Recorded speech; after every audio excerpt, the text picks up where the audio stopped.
Palabra de Dios y palabra del hombre. Estamos leyendo los 11 primeros capítulos del Génesis. Con el de hoy vamos a concluir ya el capítulo 11 antes de que comience propiamente la historia que comenzará con Abraham.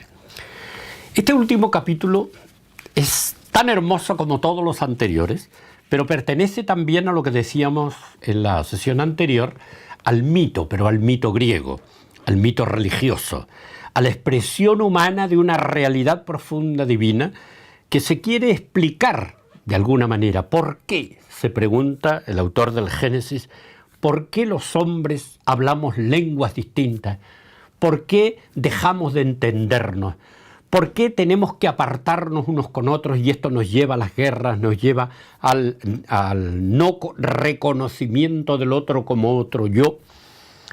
Y la explicación que nos va a entregar esta palabra de Dios hecha palabra humana al estilo humano del mito que trata de interpretar las cosas de Dios, tiene este texto precioso de la Torre de Babel. Empecemos leyéndolo. Todo el mundo era de un mismo lenguaje e idénticas palabras. Bien resumido. O sea, antes cuando éramos pocos, cuando era apenas Noé con su familia o cuando era Adán solamente con su familia, obvio, se entendían todos muy bien porque tenían el mismo lenguaje, el lenguaje gestual, los gritos, las expresiones. Entonces hubo un tiempo, dice, en que todo el mundo era de un lenguaje e idénticas palabras. Pero al desplazarse, continúa el relato, la humanidad desde Oriente hallaron una vega en el país de Senaar y allí se establecieron. Todos estos lugares, obviamente, son tan amplios que es muy difícil que nosotros pretendamos señalarlos en el mapa, no digo actual, sino en el antiguo también. Pero sabemos que estos 11 primeros capítulos están desarrollándose en esa tierra maravillosa del Éufrates y del Tigris, donde aparecen realmente las primeras civilizaciones y donde textos muy parecidos al bíblico nos vamos a encontrar, por ejemplo, en las tablillas de Sumer y de Babilonia.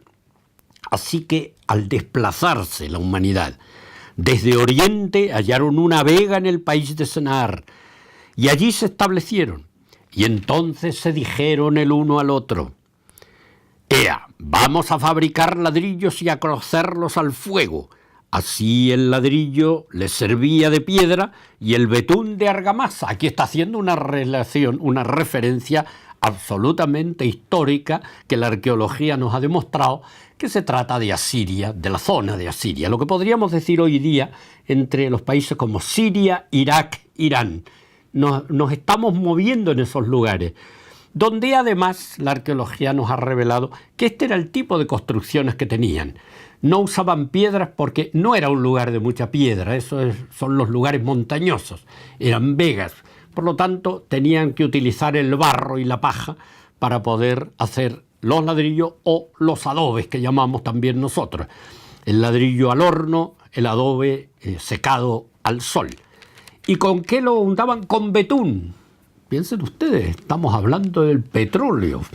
Era el petróleo, ese betún, que seguramente estaba muy cerca o muy fácilmente asequible y que notaban que tenía ese poder de pegamento indestructible.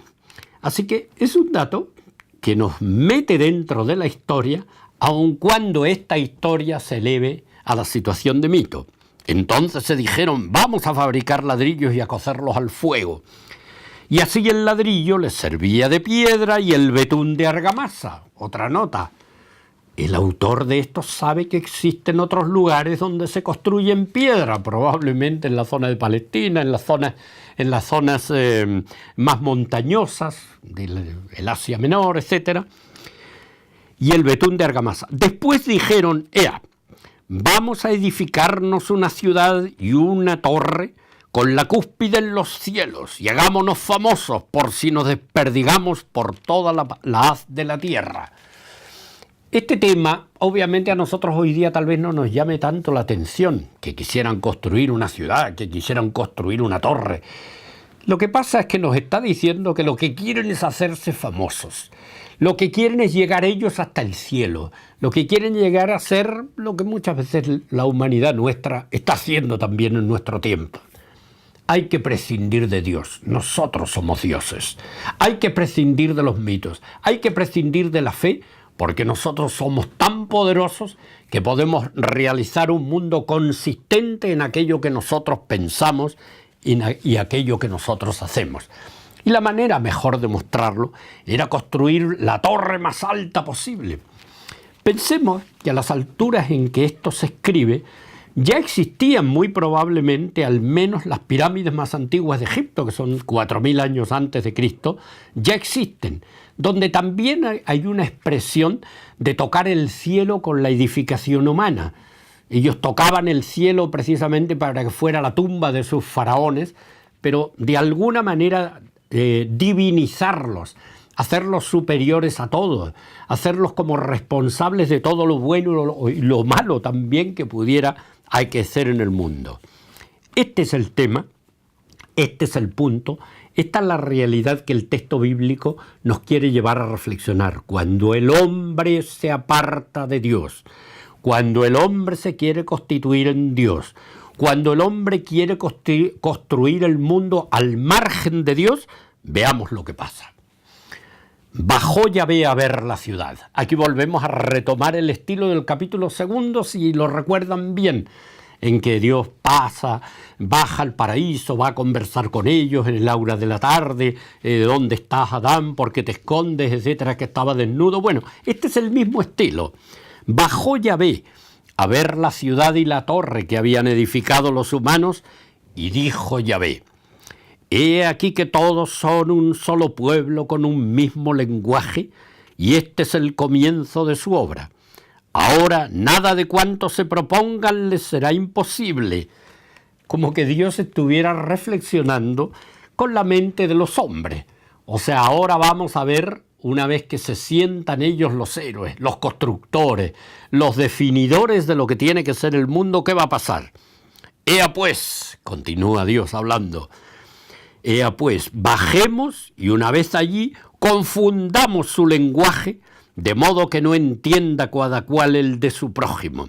Y desde aquel punto los desperdigó Yahvé por toda la haz de la tierra y dejaron de edificar la ciudad. Te dirá, pero qué rapidez. Bueno, qué rapidez en un cuento, qué rapidez en un mito, pero qué explicación más recta dentro de lo que quiere expresar. Ustedes quieren ser dioses, yo los voy a dispersar. Ustedes quieren constituir una especie de potencia que se enfrente al único poderoso que soy yo los voy a dividir. Después los romanos tomarán este mismo hecho para decirlo. César dirá que si quieres vencer tienes que dividir al enemigo. Bueno, aquí hay un modo de pensar del hombre que se transfiere al pensar de Dios para una realidad que sí que expresa el amor de Dios por el hombre, que busca la humildad, que busca la seriedad en los acontecimientos y que busca sobre todo el verdadero sometimiento que el hombre debe tener a Dios. Así que los desperdigó Yahvé por toda la haz de la tierra y dejaron de edificar la ciudad. Y por eso se la llamó Babel. Obviamente que la palabra Babel, Baal, Bable, era toda una palabra que significaban los dioses de esa tierra. Hay una relación clara, filológica, que nos lleva a que ese nombre no es puesto por fantasía.